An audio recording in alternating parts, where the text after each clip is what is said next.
ในตอนนี้หันมาเข้าในนิทานสัมสากรก้าวถึงตอนในท้องม้าอาสิจาเว่าต่อแม่คิงเชิญฟังฉันสิก้าวเว่าเข้าหน้าที่ในท้องม้าฟังมันด่าไข่ขานดอกเรื่องเล่าข่าวแจ้ง อุกใจแห้งพ่อปานข้างน้ำขึ้นแห้งจอกมาแสบ่มีวันสิเหลียวแลเห็นน้ำใสสะอาดอ่างเต็มทางปองสิลุงบ่เห็นฟองนอฟาดโป่งคือหวยแห่งละหานบึงจิตลำพึงมัวหมองบ่ป้องใสคือไฟฟ้า ผมท่องมาบ่เห็นพร้อมยินดีดอมดอกเนื้อแม่เป็นจังใดก็แล้วแต่ลูกบ่เอาลูกบ่เข้าของตุ้มห่มจีบอนให้ลูกเอาครูสอนมันจังแม่นมโนมาไอตัดสินใจต้องของเฮือนแน่นอนจริงแจ้ง คำแถลงมันดาไทยพูดเครื่องใจเอานิยาว่าลูกทรพีลูกบ่ดีล่วงดื้อถือลั่นแต่ไฟเดียว ลูกบ่ใจโลภเลี้ยวปั้นกะเตียวลงสาป่าคำมันดาแถลงการตั้งใจบักชายน้อย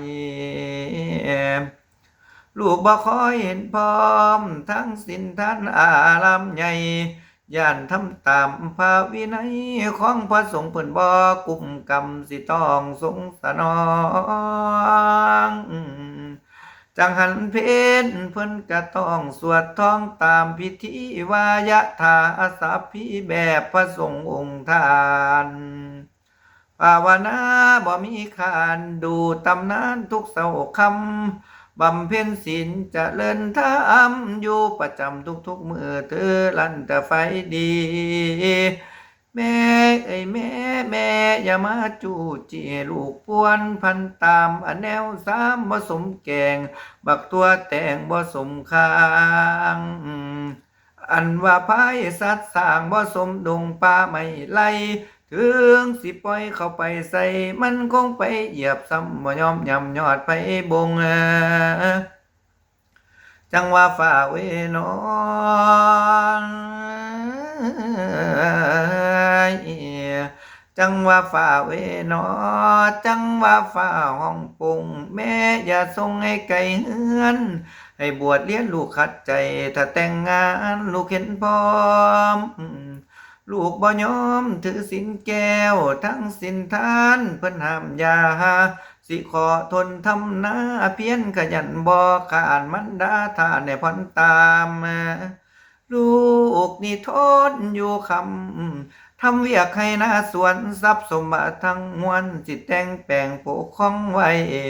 เวียกการงานถึงขายขยันทำทุกเสาร์คำแม่อย่าจองแม่อย่าจำบักทองคำก่อนทอสั่งกันมาจางกะบ่ยอมกะบ่ยอมนอ